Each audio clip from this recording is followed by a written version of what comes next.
La fameuse taxe Zuckman Light. Alors, on connaissait la taxe Zuckman, on savait qu'elle était fameuse, mais là, ça commence à parler d'une taxe Zuckman Light. Pourquoi on parle d'une taxe Zuckman Light? Parce que le Parti Socialiste a proposé un genre de taxe Zuckman, mais un peu moins énervé, un peu moins de gauche, hein, un peu plus aseptisé, pour tenter de trouver un compromis avec la Macronie, et qu'à la fin, dans le budget final, ils puissent voter le budget de la Macronie en disant « Mais non, regardez, on taxe les riches, on a fait la taxe Zuckman Light, c'est un compromis, mais nous, au moins, on a travaillé, on a fait avancer les choses. » C'est vraiment l'idée derrière ce truc de taxe Zuckman. Mais le problème, c'est que Gabriel Zuckman, qui a donné son nom à la taxe Zuckman, dit lui-même, il alerte lui-même sur la moindre efficacité d'une version modifiée de sa taxe. Il va nous expliquer, il a été sur France Inter hier, que une taxe Zuckman Light, telle que décrite par le PS, c'est pas une taxe Zuckman finalement. Parce que justement, le but, c'était de se baser sur le patrimoine des ultra-riches pour tenter d'aller chercher l'argent qui échappe à l'impôt. Et qu'en fait, vu comment elle est écrite, leur fameuse taxe Zuckman Light, ça permettrait pas de le faire. Donc ça serait plus comme un retour de l'ISF, finalement. Alors même que la taxe Zuckman avait pour but de corriger l'ISF, de faire ce que l'ISF n'arrivait pas à faire. C'est-à-dire aller chercher de l'argent chez les très très très très très très hauts revenus et les très très hauts patrimoines en réalité. L'ISF, ça permettait pour des petits millionnaires de rien du tout d'aller gratter un peu d'argent, mais l'assiette était faite telle que pour les méga ultra giga riches multimilliardaires, en fait l'ISF, il la payait pas trop quoi. C'était un peu de la merde pour ça. Et donc justement, la taxe Zuckman présentée par Gabriel Zuckman, c'est un peu l'anti-ISF, au sens où cette taxe va faire ce que l'ISF n'a pas réussi à faire. Et donc qu'est-ce qu'ils font le PS? Ils proposent d'aller créer une taxe Zuckman vidée de sa substance, qui serait au final plutôt un genre de retour de l'ISF. Et donc Gabriel Zuckman va nous expliquer pourquoi tout ça, c'est un peu de l'AD, même si là je crois que je viens de tout spoil en réalité. Oups, pardon. J'ai pas regardé ça, mais je connais déjà un petit peu le sujet quoi. Donc voilà, Gabriel Zuckman va nous parler de ça, et ça sera l'occasion de chier un peu sur le PS aussi, je sais que vous adorez ça. Allez, c'est parti. Ça fait des semaines que vous entendez son nom sans arrêt dès qu'on évoque la question très sensible des impôts et du budget de la France. Alors que les députés discutent en ce moment ce texte au cadre financier serré, déterminant sur ce que sera notre pays l'an prochain, nous recevons l'inventeur de la taxe, dite taxe Zuckman, l'économiste Gabriel Zuckman, directeur de l'Observatoire européen de la fiscalité. Bonjour. Bonjour. Il a vraiment l'air sympa, il a l'air gentil. J'ai failli l'appeler taxe Zuckman, Gabriel Zuckman, il a vraiment l'air sympa. Non, j'ai pas vu son interview chez Blast à Zuckman. J'ai vu qu'il était invité par Luma aussi il y a pas longtemps. Putain, voilà. Moi j'étais en mode genre, je pourrais inviter des gens stylés. En plus, maintenant que je bosse avec Luma, peut-être que grâce avec Luma, je pourrais proposer une coprod sur un invité cool. Et au final, ils ont invité tous les gens cool que moi je voulais éventuellement inviter. Donc en fait, je sers à rien, quoi. Voilà. Non, c'est pas vrai. Luma qu'on salue, bien sûr. L'Humanité FR qui est modo sur cette chaîne maintenant, c'est assez drôle. D'ailleurs, je sais pas si vous avez vu, mais demain, il y a le retour de Saïra. Et dans les invités, il y a Manuel Bompard. Manuel Bompard qui sera le premier invité de Saïra, donc le talk show de Luma. Et aussi Klemovic qui est invité. Voilà, moi je suis pas invité. L'interview chez Blast est top. Ok. Mais bon. Donc ouais, voilà, je fais la promo, je suis corporate maintenant que je bosse pour Luma, je vais faire ma promo. Demain, là, Saïra. Allez regarder sur la chaîne de l'Humanité FR, bien sûr. Let's go. Salut Bam, comment ça va? L'interview de Lumi avec ton Deli sur le mat d'utilité pour l'histoire. Et oui, tout à fait. Tout à fait. Demain, c'est l'interview de Manuel Bompard par Lumi, directement. Directement. C'est cool. Clémo dans l'Huma. Ah là, il est invité. Il y a un invité où c'est un feat un peu, là, je sais plus comment ils appellent ça. Après, t'as l'invité politique. Donc là, du coup, ça va être Manuel Bompard. Et après, ils font plus l'invité culture. C'est plus ça qu'ils font. Maintenant, il y a une chronique, c'est toujours Bolchegeek. Donc, du coup, ça sera Benjamin avec Kat la petite voix, de Bolchegeek aussi. Donc, du coup, c'est un autre truc qui s'appelle l'Agite Pop. C'est ça le nom de leur chronique. Donc, c'est pour parler de pop culture, etc. Ça va être très bolchegeekesque. Mais c'est plus avec un invité comme il faisait avant. Donc, la formule a un peu changé. Il y a un nouveau plateau. Vous avez peut-être vu sur le nouveau plateau de Saïra. C'était jeudi dernier. Alors, un nouveau plateau tout beau, tout neuf. Et donc, voilà. Plus d'invités culture en raison de coupes budgétaires. Non, c'est qu'ils ont changé un peu le format. Je sais que j'en avais discuté déjà un peu avec eux l'année dernière. Ils avaient envie de changer un petit peu la formule de Saïra pour en faire un truc un petit peu nouveau. Voilà. Tranquille, et toi? Oui, moi ça va, mais je suis un peu fatigué. Je suis un peu en dooming aujourd'hui. Je suis fatigué par tout ce cirque politique. Voilà. Bon allez, bref, du coup oui, Gabriel Zuckman. Alors, Gabriel Zuckman, parle-nous. Bonjour. Et bienvenue, Bonjour. je rappelle, Il dit bonjour d'une manière trop chantante, écoutez ça. directeur de l'Observatoire européen de la fiscalité. Bonjour. Bonjour. Et bien, Comment on peut ne pas avoir confiance entre quelqu'un qui dit bonjour de cette manière? Bonjour. Même ma boulangère a dit bonjour de manière moins sympa. En plus, elle dit bonjour madame alors que je suis un homme. Je sais pas pourquoi les boulangères m'ont mégenré toute ma vie, c'est insupportable. Même maintenant, avec j'ai une barbe et moi je me fais encore mégenrer par les boulangères, c'est insupportable. Bref, peu importe. J'aime bien te voir à l'UMA pour le coup. Ah, trop bien, merci. On va tester des formats un petit peu différents avec l'UMA, etc. En tout cas, le prochain, c'est mercredi.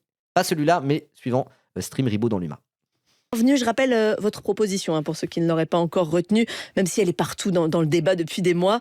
Il s'agit de créer un impôt plancher, 2% au moins sur le patrimoine des plus riches, les 1800 foyers dont le patrimoine total dépasse 100 millions d'euros et qui échappent souvent à l'impôt grâce à des systèmes de holding. Avant de développer longuement ce sujet fiscal, un mot quand même, Gabrielle Zucman, sur l'actualité de la nuit sur le plan économique. L'abaissement par l'agence Moody's de la perspective qu'elle envisage pour la dette de la France. Alors c'est un peu... Attends, non, Moody's a pas baissé la dette de la France. Ah non, qu'elle envisage de baisser la note de la France. Donc ça, c'est les agences de notation. En gros, elles disent, bon, bah tel pays est plus ou moins rentable si on veut leur prêter de l'argent. Plus ta note est haute, plus les marchés financiers, ils sont contents pour te... attendez, juste... Merde. Pour te prêter de la tunasse, quoi. Donc Standard & Poor's, S&P... Je vais prendre un peu la lumière, là. Hop là. C'est mieux comme ça.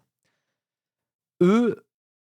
Ils l'ont baissé, hein, c'est passé de triple A moins, non, donc c'est passé de double A moins à A+. Donc ouais, il y a Fitch, Standard & Poor's et Moody's. En gros, c'est les trois principales. Donc je sais que S&P l'ont baissé il y a pas longtemps. Et Moody's là a décidé de ne pas la baisser, de la maintenir à AA-. Voilà. Technique, mais ça évalue nos capacités de rembourser la dette. Elle est donc un peu moins bonne. De faire les portraits avec Host, elle baisse la note de la France. Non, on parle de Moody's avec 2 O, pas Maudit avec 2 I. Elle est marrante cette blague. Groubignol qui fait la même blague. Pas cool, Moody, pourtant j'aime bien ce qu'elle fait d'habitude. Et ouais. D'après l'agence, la semaine dernière. D'ailleurs, c'est fini les portraits sur Blast. Ça n'existe plus là. Il va falloir les relancer un de ces 4. Hein. Ça avait pas mal de succès. S&P qui baissait notre note d'un cran. Ces notations moins bonnes, je rappelle que ça intéresse les investisseurs, les prêteurs. Quelles conséquences Faudrait que le nouveau Usul relance les portraits sur Blast. Ça va avoir pour nous? On a une situation des finances publiques qui est objectivement très détériorée. Le niveau de dette publique qu'on a aujourd'hui, on s'approche de 120% du PIB.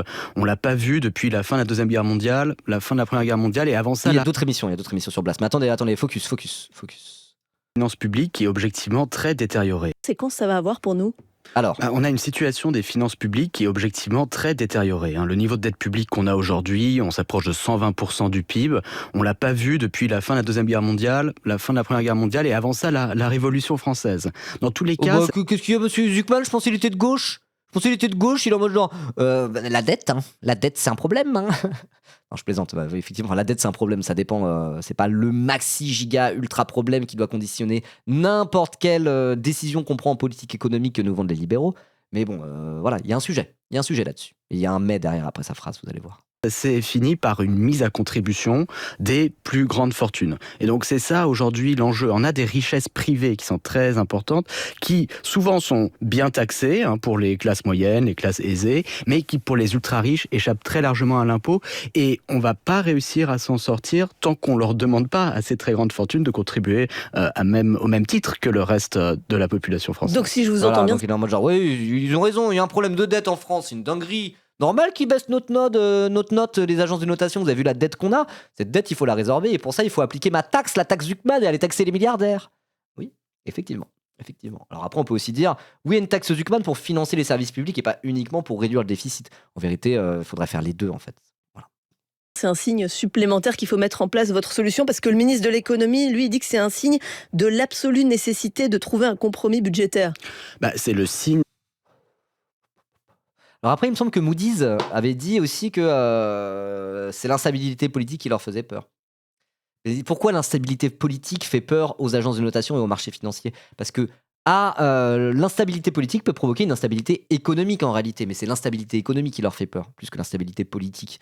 Je veux dire, après, le reste, ils s'en battent les couilles, les marchés financiers. Ils regardent ce qui se passe économiquement, le reste, ils s'en branlent. Hein. Les gens soient heureux, malheureux, opprimés ou pas. Ils s'en battent les couilles, les marchés. Hein. Ils s'en battent la race. Donc, ce que je voulais dire, c'est que oui, une taxe Zucman à même de résorber la dette de la France, à même de régler les problèmes de déficit de la France, ça peut aussi provoquer une forme de stabilité économique. Et pas politique. Voilà. de l'absolue nécessité, effectivement, de se mettre d'accord sur un budget qui soit juste, qui soit stable et qui soit gage d'apaisement politique. Et pour ça, la justice fiscale, c'est un ingrédient essentiel. Et donc, à propos de ce débat budgétaire, c'est sans doute Oui, donc il a la raison. mesure, la vôtre, la plus scrutée du moment, votre proposition de taxe plancher pour les ultra-riches qui doit rapporter, selon vos évaluations, 15 à 20 milliards d'euros. C'est contesté aux caisses de l'État, mesure soutenue par la gauche. Elle l'était en tout cas, parce que le Parti socialiste a déposé hier soir un amendement pour ce qu'ils appellent une taxe Zuckman Light. Ils devraient changer de nom. Hein. Mais en plus, ils sont cons, les socialistes. Donc là, ils sont en mode genre, c'est la taxe Zuckman Light. Et qui n'est donc pas une taxe Zuckman, parce que justement, il va expliquer pourquoi. Par contre, ils auraient pu faire, en termes de communication politique, ils auraient pu dire le retour de l'ISF. C'est vendeur, le retour de l'ISF. Vous imaginez, ils auraient pu dire grâce à nous, nous avons eu le retour de l'ISF. Qu'ont obtenu les insoumis? Rien. Avec un jeu de posture pseudo-radicale. Nous, on travaille. Nous, en prenant part aux discussions budgétaires, nous avons, grâce à nous, fait le retour de l'ISF. Ils auraient pu faire ça. Ils auraient très bien pu faire ça. Ils le font pas, ils parlent de taxe Zuckman Light, alors même que du coup, Gabriel Zuckman dit c'est pas une taxe Zuckman ce que vous faites. Même en com, ils sont éclatés du coup. Bah là, ouais. Oui, j'ai commencé en Jean-Philippe Tanguy, j'ai pas fait exprès. À la base, c'était plus Olivier Faure, mais il s'est transformé en Jean-Philippe Tanguy.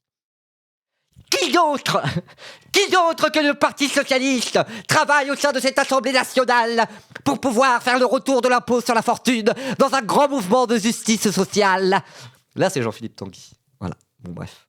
Qui toucherait les patrimoines de 10 millions d'euros, pas 100 millions comme les vôtres, et qui s'élèverait à 3% et non pas à 2, mais Attendez. de 10 millions d'euros, pas 100 millions comme Non, mais les vôtres. recule plus. Zuckman Light, qui toucherait les patrimoines de 10 millions d'euros, pas 100 millions comme les vôtres, et qui 10 s'élèverait millions. à 3% et non pas à 2, mais qui exclurait toutes les entreprises innovantes et les entreprises familiales. Taxe Zuckman Light, ça vous parle ça, Gabriel Zuckman?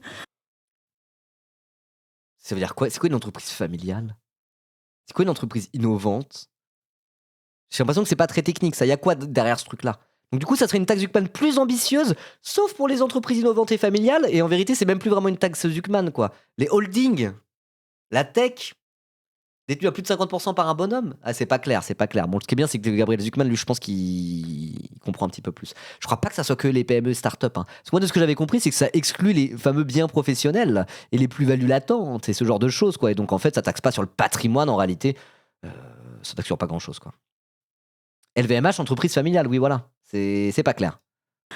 D'abord, moi, je me réjouis que le principe de l'impôt plancher, c'est-à-dire de poser cette idée que les grandes fortunes doivent payer un minimum incompressible chaque année, soit un acquis. Ensuite, sur les modalités, on peut avoir une discussion, bien sûr, mais j'alerte sur ce que nous apprend l'expérience historique et internationale. Moi, c'est ce que j'ai fait dans mon travail de chercheur, c'est d'analyser les impôts sur les grandes fortunes passées, comme l'ISF.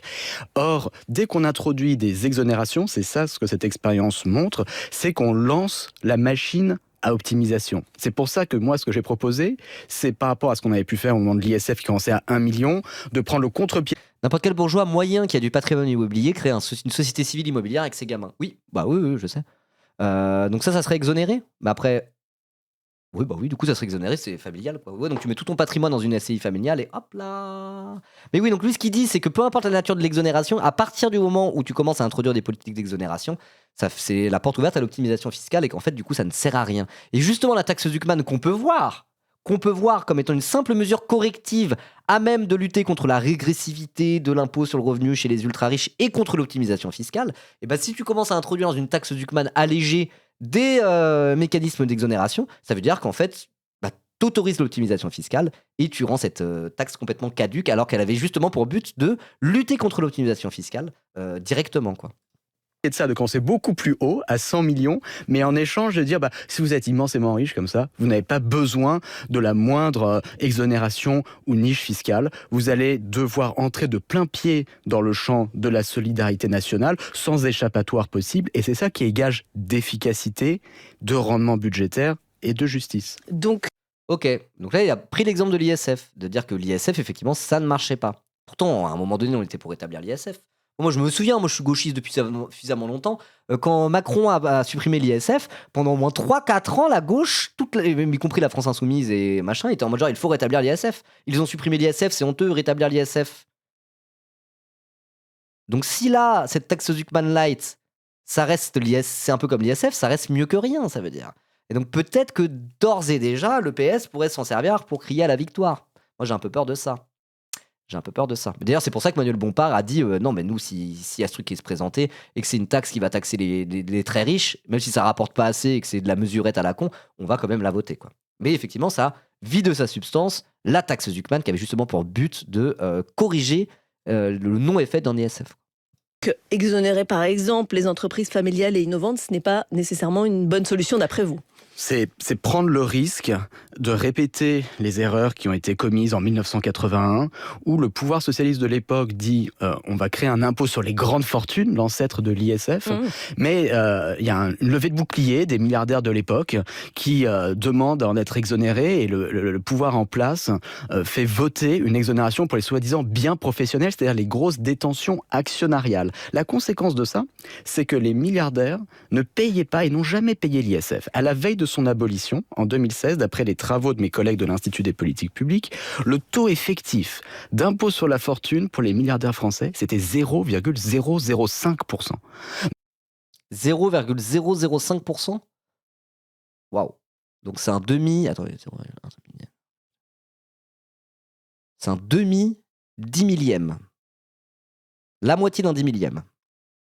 Donc là, il y avait quand même un échec intellectuel et politique dramatique qu'il ne faudrait pas répéter 40 ans après. Mais vous savez... Donc c'est bien ça, c'est le retour de l'ISF au final, leur histoire, quoi. Ok, surtout qu'on ne sait pas ce que ça veut dire qu'exonération, enfin qu'entreprise familiale et innovante, quoi. De toute façon, c'est très simple. C'est très simple. Le PS introduit cette fameuse taxe Zuckman Light dans le cas de discussion avec la Macronie. Ils sont en mode, la taxe Zuckman, ça va pas passer, il faut qu'on trouve notre compromis et qu'on puisse se dire, regardez, on a été chercher une nouvelle taxe, c'est génial. Donc il faut qu'un truc que la Macronie accepte. Alors, en vrai, je vais être tout à... Wow! L'honnête... Zut! Attendez. Dramatique qu'il ne faudrait pas répéter 40 ans après. Ok, non, c'est bon, ma clope électronique est tombée sur mon clavier.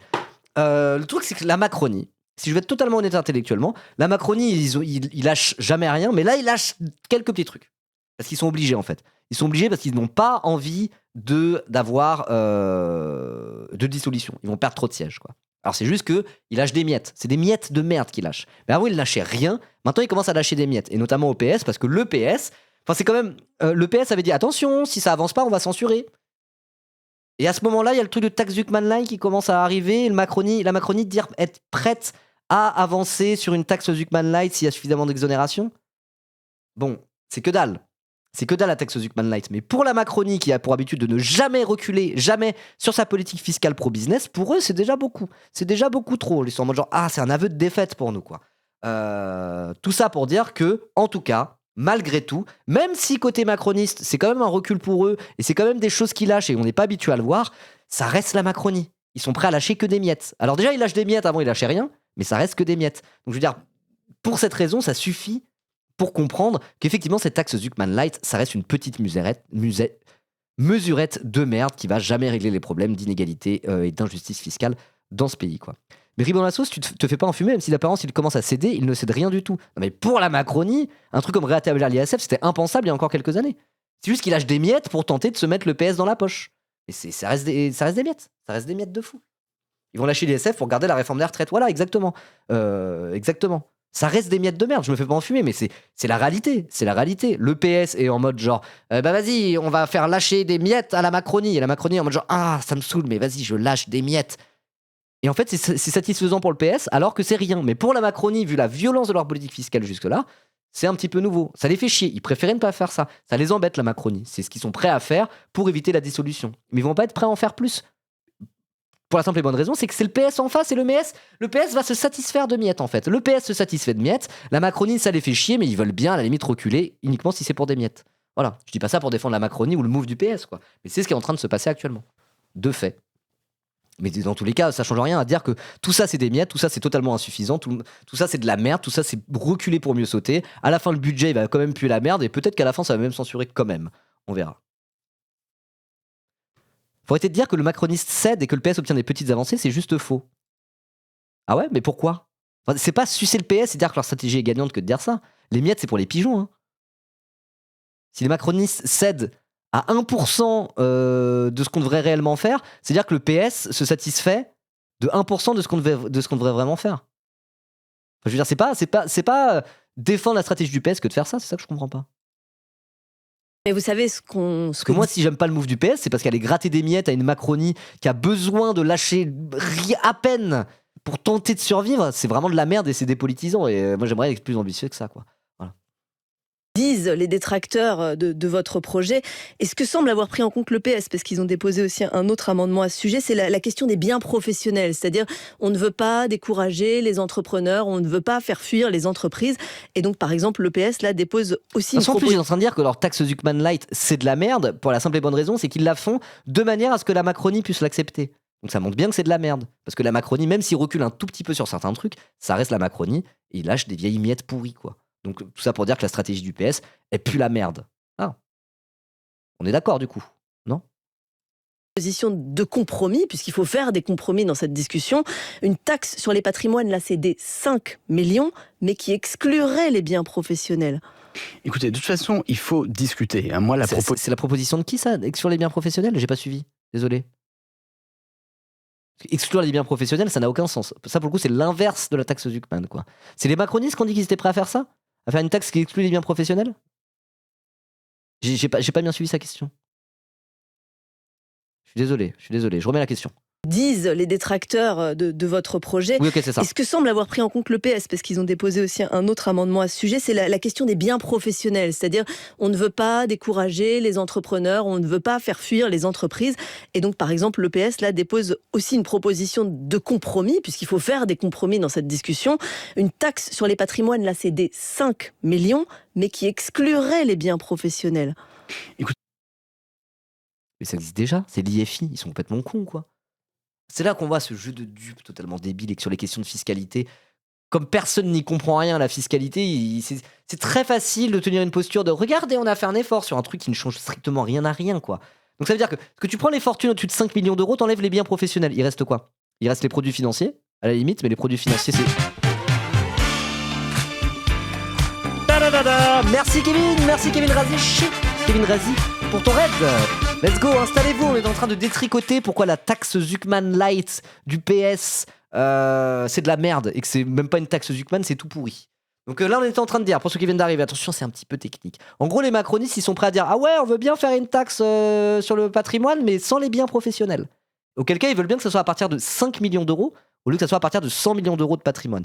Le truc, c'est que le patrimoine non professionnel des personnes qui possèdent 5 millions d'euros ou plus, c'est quoi ? Généralement, c'est de l'immobilier. C'est des maisons, des apparts, de l'immobilier, que ça soit locatif, pour faire du Airbnb ou pour habiter dedans. L'écrasante majorité du patrimoine non financier et non professionnel, c'est de l'immobilier. Merci beaucoup. Oh, c'est pas grave. Ah, trop bien, merci. Regardez ce que je mange. Des knackis avec des petites patates. Merci. Trop bien. Attendez. Bougez pas. Je dois faire ça comme ça. J'ai trop de Stream Deck, j'ai plus la place. Et donc, étant donné que la fortune, le patrimoine non professionnel, dans l'écrasante majorité pour les gens qui ont plus de 5 millions d'euros de patrimoine, c'est de l'immobilier, du coup, vouloir faire une taxe où on taxe les gens sur leur patrimoine non professionnel, mais plus du coup leur patrimoine immobilier, ça existe déjà quasiment, ça s'appelle l'IFI, l'impôt sur la fortune immobilière. Donc, c'est-à-dire que Macron, il a supprimé l'ISF, à la place, il a dit « Ah non, à la place de ça, je fais l'IFI ». Donc c'est un impôt sur la fortune immobilière, parce que l'ISF, ça marche pas très bien. L'IFI rapporte beaucoup moins que l'ISF, premièrement. Et donc là, les macronistes, pour tenter d'acheter le PS, ils font « Ok, on va la faire votre taxe Zuckman, mais ça sera pas sur les biens professionnels. » Du coup, c'est à peu près comme faire l'IFI, qui existe déjà. Donc ça n'a aucun sens. Ça n'a aucun putain de sens. Et pourquoi Macron, il a bien voulu faire l'IFI plutôt que l'ISF ? Parce que justement, ça épargne les milliardaires, ça épargne la grande bourgeoisie, et lui, il appelle ça les investisseurs. Donc je veux dire, la Macronie, pour tenter d'acheter le PS... et le PS a l'air d'être plutôt chaud, propose une version de la taxe Zuckman qui n'est pas une taxe Zuckman et qui est en fait une redite de ce qu'a fait la Macronie quand ils ont supprimé l'ISF pour faire l'IFI, parce que c'est des mesures qui justement épargnent tout particulièrement les milliardaires Et quitte à épargner un peu moins les petits millionnaires. Vous voyez ce que je veux dire? Mais je pense que c'est ce que Gabriel Zucman va dire plus ou moins. De toute façon, il faut discuter. Moi, la proposition que j'ai formulée, c'est un point de départ qui doit être discuté, qui peut être amélioré. Je pense que les différents paramètres, évidemment, n'ont pas été choisis au hasard. C'est ce que je raconte dans le livre. Les milliardaires ne paient pas d'impôt sur le revenu et nous allons y mettre fin. Tout ça est le produit d'une réflexion. C'est ça le nom de son bouquin? Les milliardaires ne payent pas d'impôt sur le revenu, ils allons y mettre fin. Ça fait titre de bouquin, ça? Moi, je vais écrire un bouquin, ça s'appellerait Macron, il nous casse trop les couilles et putain, démissionne mon ref. À ce moment-là, si ça, c'est des titres de bouquin, ok, moi je dis juste une phrase, c'est une take, le titre du bouquin, quoi. Je vais écrire un bouquin qui s'appelle il y en a marre des riches, franchement, on devrait les taxer vraiment pour de vrai. Perso, j'achète? Vas-y, je vais l'écrire avec ChatGPT. Approfondie d'une étude historique dont j'essaie de rendre compte dans cet ouvrage. Le taux de 2%, le taux plancher, c'est ça qui permettrait de s'assurer que les milliardaires ne paieraient pas moins d'impôts en proportion de leurs revenus que le reste de la population. Donc qui paye, ça c'est ce que vous racontez, qui paye environ 51% d'impôts sur l'ensemble de voilà, aujourd'hui, le Français moyen paye 51% de son revenu en impôts. Les milliardaires, c'est 2 fois moins, 25%. Et avec ce taux, ça c'est des taux en pourcent du revenu, puis avec ce taux plancher de 2%, on s'assurait que les milliardaires paieraient autant que le Français moyen. Pas plus. Alors c'est un peu compliqué, c'est en gros se baser sur le patrimoine des ultra-riches pour que ça corrige l'impôt par rapport à leurs revenus. C'est-à-dire que par rapport aux revenus des ultra-riches, ils ne payent pas assez d'impôts. Et comme il y a de l'optimisation fiscale, c'est uniquement en se basant sur le patrimoine de manière détournée qu'on pourrait corriger l'imposition de leurs revenus. C'est un peu particulier, c'est un peu bizarre, mais quand tu regardes comment le monde fonctionne et ce que c'est qu'un ultra-riche, ce qu'on appelle souvent les ultra-riches, et bah effectivement, c'est une bonne solution. Ça prend en compte les taxes type TVA. Ouais, je pense qu'on dit un Français imposé à hauteur de 50% de son revenu, je pense que ça prend tout en compte. Tout en compte, ça doit même prendre en compte les cotisations, qui ne sont pas des impôts à proprement parler. C'est pour ça qu'on parle plutôt de prélèvements obligatoires, généralement. Donc oui, c'est en comptant la TVA. Mais typiquement la TVA, voilà, je le dis avec ma saucisse comme ça. Typiquement la TVA, ça c'est un bon exemple.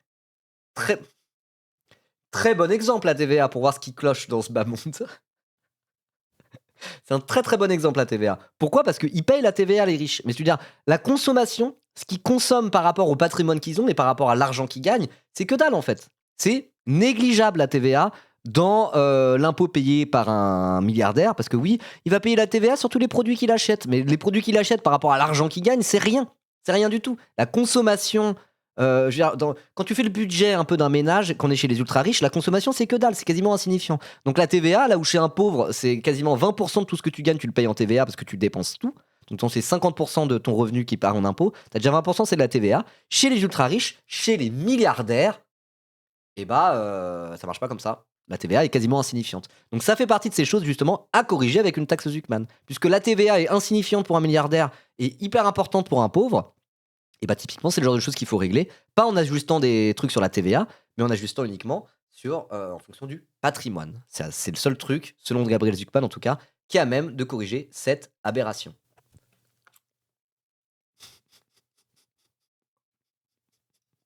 On pourrait avoir de bonnes raisons de vouloir aller au-delà, mais c'est une conception minimaliste et qui devrait être consensuelle. Voilà. Les milliardaires payent même moins de TVA grâce à des montages comme les biens professionnels sur des yachts privés, etc., etc. Sur des trucs qu'on pourrait considéré comme de la consommation, sur lequel il est censé y avoir une TVA, on pourrait dire, alors oui, certes, les riches, ils payent pas beaucoup de TVA, mais vous avez vu les trucs qu'ils achètent? Ils consomment pas beaucoup, tu te fous de ma gueule, ils consomment des yachts et des jets privés. Oui, mais ils paient pas de TVA dessus, donc justement. De la justice fiscale à minima. Donc si on est sur des taux effectifs de moins de 2%, par exemple parce qu'on crée des exonérations pour les biens professionnels ou autres, ça reviendrait à admettre que les milliardaires ont le droit de payer moins d'impôts que les autres catégories sociales. Et là, il y a quelque chose qui heurte le sens commun. Dans le fond, derrière toutes ces questions qui peuvent sembler techniques, en réalité, il y a une question démocratique très simple. Parce que derrière tout ça, l'enjeu, c'est d'élargir le champ de la démocratie et de faire entrer les milliardaires dans la solidarité nationale à laquelle il ne leur est pas encore demandé de contribuer aujourd'hui. Parce que ce que je raconte dans le livre, c'est que un siècle après sa création, plus d'un siècle après sa création... Oui, voilà, attends, je finis juste là-dessus. Un ultra-riche ne mange pas plus, pas moins de knacky, mais la TVA sur la knacky reste la même, tout à fait. Déjà, premièrement. Et deuxièmement, le budget knacky d'un milliardaire, c'est insignifiant par rapport à ses revenus. Le budget knacky d'un mec au RSA, c'est beaucoup. l'impôt sur le revenu, qui a été créé en 1914, reste une révolution inachevée. Ouais, l'impôt sur le revenu. Joseph Cailleux a créé l'impôt sur le revenu.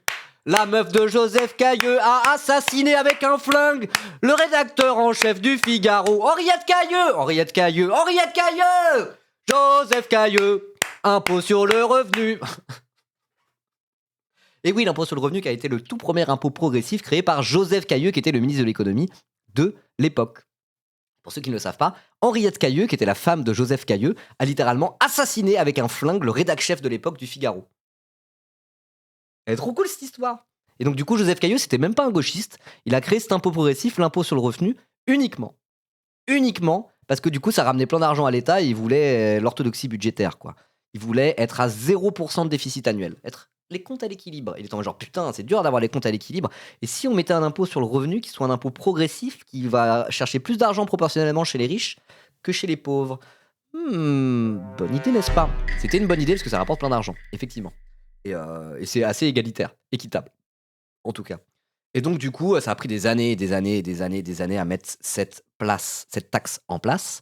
C'est Joseph Cailleux qui a fini par la mettre en place après des très très longues discussions à l'Assemblée nationale. Je crois que c'est le débat parlementaire le plus long de l'histoire républicaine, c'est l'impôt sur le revenu, qui a fini par être adopté en 1914.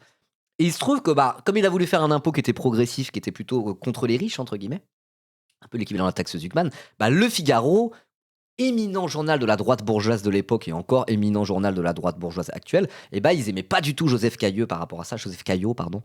Ils le détestaient et ils avaient publié des lettres que s'étaient envoyées Henriette Caillot et Joseph Caillot de manière un petit peu... des trucs un peu bizarres, des trucs un peu sus.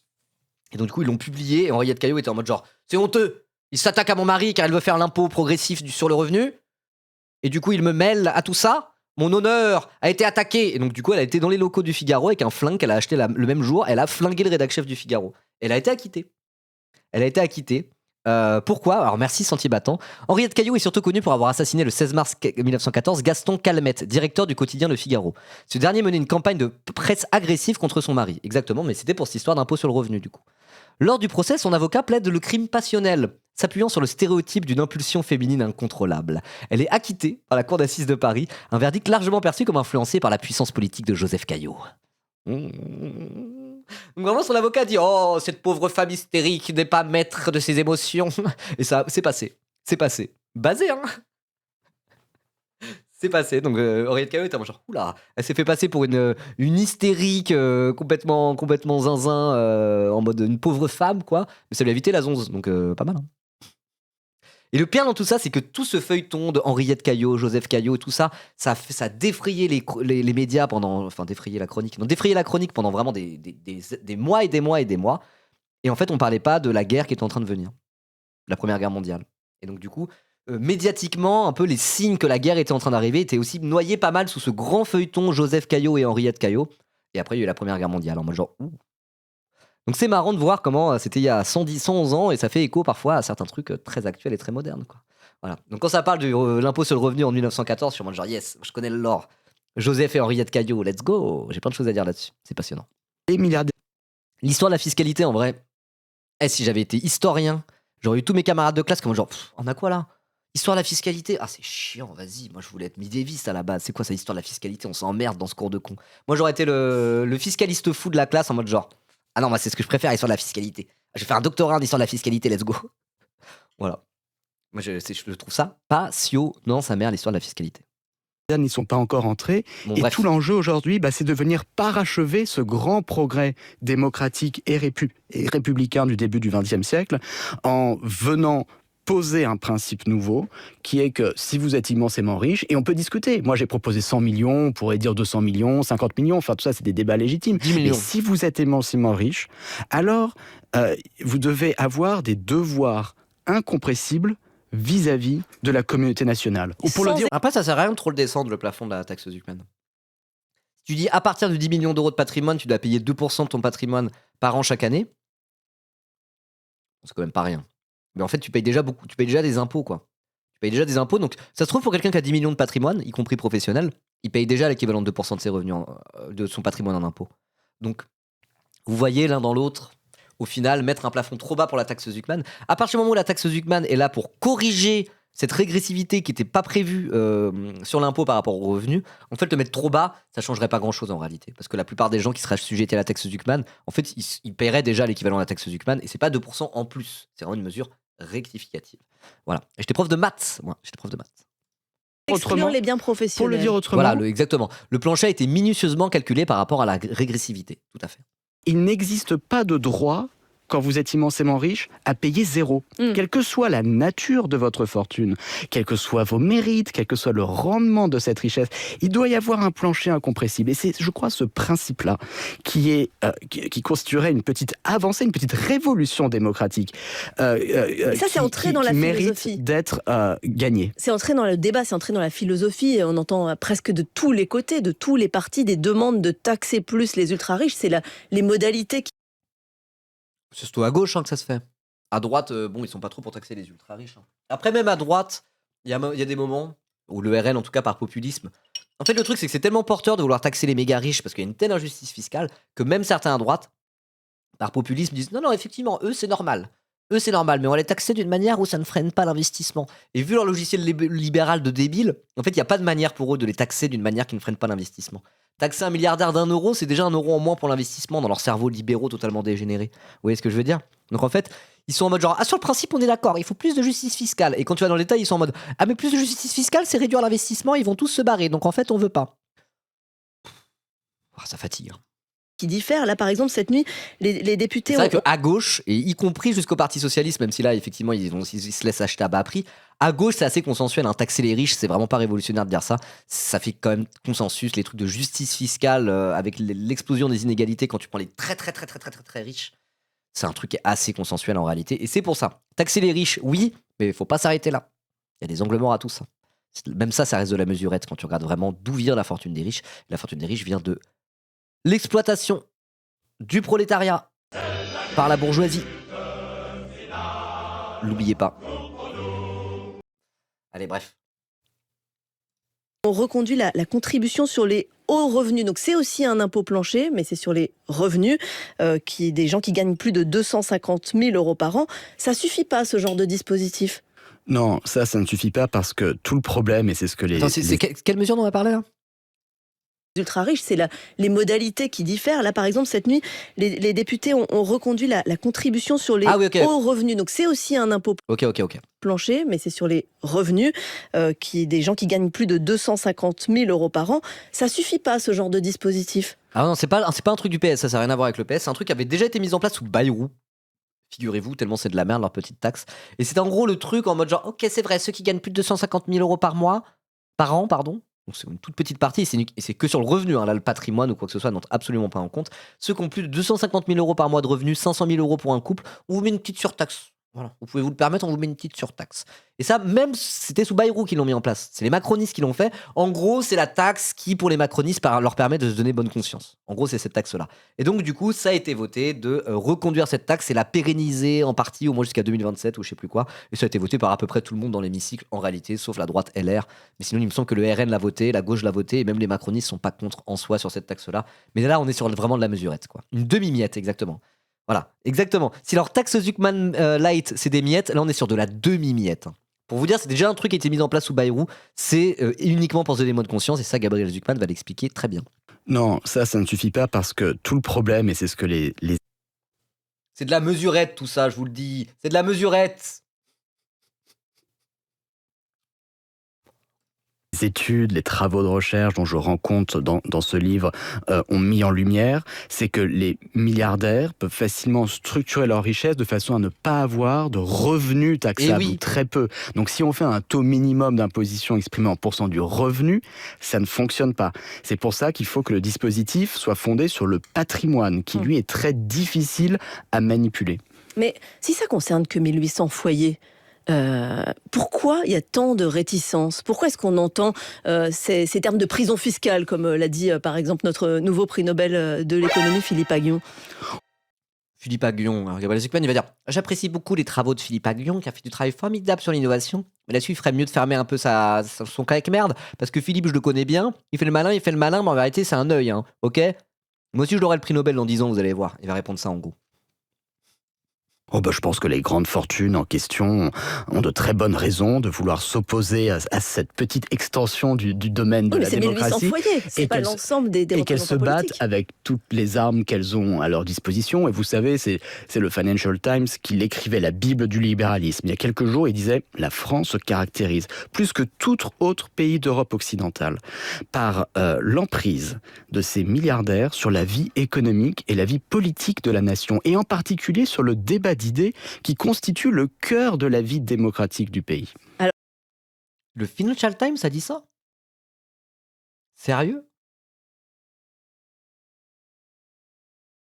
Basé, ouais, basé, basé du coup. Ah ouais, ok, d'accord. Là, comme quoi, vraiment, en France, on est le pays des milliardaires qui se plaignent de payer trop d'impôts. Et comme on est dans le pays des taux de prélèvement obligatoires les plus élevés de l'OCDE, et bah c'est un discours qui prend bien, quoi. Quoi? Taxer les milliardaires, mais on est déjà le pays le plus taxé au monde.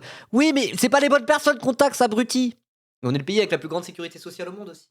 Bref, on va pas refaire tout le truc, quoi. Mais ok, le Financial Times lui-même. Comme quoi, c'est vrai que parfois, se décentrer un petit peu de la France aide à comprendre à quel point on se fait chier dans la bouche toute la journée par des milliardaires, quoi. Même pas par des riches, par les milliardaires, qui tiennent par les couilles tout le monde. Tout le monde. Bernard Arnault, il a le 06 de Macron, quand il y a un truc qui lui plaît pas, il l'appelle et il l'embrouille. Hein. C'est pas moi qui invente. Il y a eu un article du Monde là-dessus que j'avais lu il y a longtemps. C'est une dinguerie, quoi, vraiment. On se fait mener au doigt et à l'œil par des milliardaires assoiffés de sang qui nous regardent comme ça avec un sourire de reptiliens. Reptiliens, oui, qui font hé hé hé hé. Je deviens complotiste, ça y est, j'en ai marre. Je rangerai pas McNacky. Je rangerai McNacky uniquement quand on aura taxé les riches.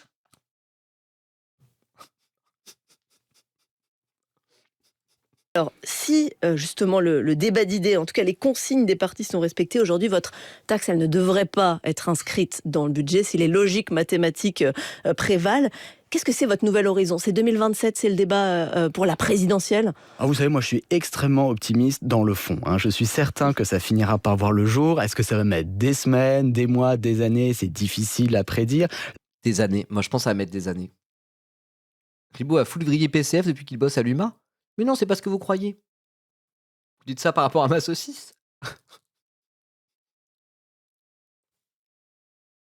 Bon, on peut regarder la vidéo un peu là? Il est bordélique ce live, j'aime beaucoup.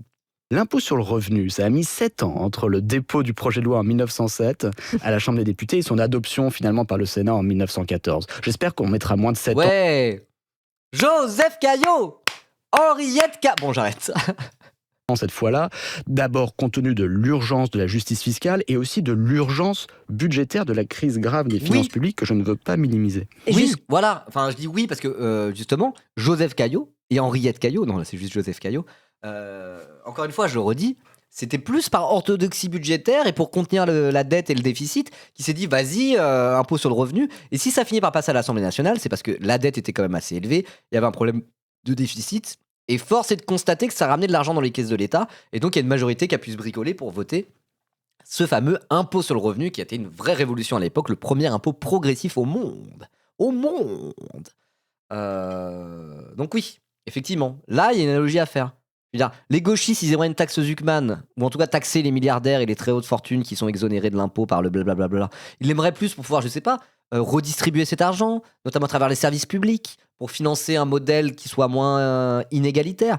Mais on pourrait aussi convaincre un centriste ou un libéral ou un droitard de faire la fameuse taxe Zuckman pour réduire le déficit. Je veux dire, on peut le vouloir par volonté de redistribution et volonté de réduire les inégalités, cette taxe Zuckman. On peut aussi la vouloir par volonté d'orthodoxie budgétaire et de réduire le déficit. Je veux dire, on peut l'utiliser pour les deux. Après, ça dépend justement comment on décide de dépenser ou pas l'argent en France. Je veux dire, c'est un outil qu'on peut utiliser pour réduire le déficit ou on peut utiliser pour sauver nos services publics. Pourquoi s'en passer? Pourquoi s'en passer? Ça devrait faire consensus pour tout le monde, y compris pour la droite. Mais il y a cette fable insupportable comme quoi trop taxer ces profils-là, les 1800 ménages les plus riches, ça fait qu'ils se barreront et qu'ils voudront plus investir en France. En vérité, les gens voudront investir en France à partir du moment où il y a du profit et du bénéfice à se faire en France. Point à la ligne. Voilà. Où il faut aller dans le compromis alors? Exclure les biens professionnels ou non? Voilà. Oh, vous savez, moi, je suis chercheur, hein, je suis pas un homme politique, donc ce que je peux dire, c'est alerter sur les risques de différentes mesures au regard de ce que nous apprend la littérature scientifique, les expériences historiques, les expériences internationales. Et donc, je ne peux que alerter sur ce que nous disent tous les économistes qui étudient les finances publiques, à savoir que si vous créez un impôt qui est mité de niches, qui offre des possibilités d'évasion comme ça, bah c'est en Il y gros aura se de l'évasion. condamner à la défaite. Gabriel Zucman, Il a raison. économiste, auteur au seuil de ce petit livre très pédagogique. Les Il milliardaires a ne raison. payent pas d'impôt sur le revenu et nous allons y mettre fin. Grand merci d'être Merci venu à ce vous. matin. Ok, bah c'est bien, 10 minutes, c'était pas trop long, il a bien pu résumer. Donc il vient de dire quand même, c'est voué à l'échec et c'est un chemin vers la défaite de vouloir mettre des exonérations là-dedans. Donc il a dit, le PS est en train de préparer un chemin vers la défaite fiscale. C'est ce qu'il a dit et je pense que c'est une bonne phrase de conclusion. Sinon, en conclusion, moi je dirais, pour ceux qui me suivent en vidéo YouTube, abonnez-vous et vous pouvez aussi acheter mon livre. Macron, il commence sérieusement à me courir sur le haricot. J'en ai marre du foutage de gueule, on va aller le chercher chez lui, aux éditions Albin Michel. Voilà.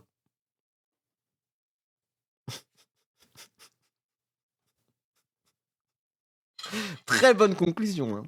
Très bonne conclusion. Hein.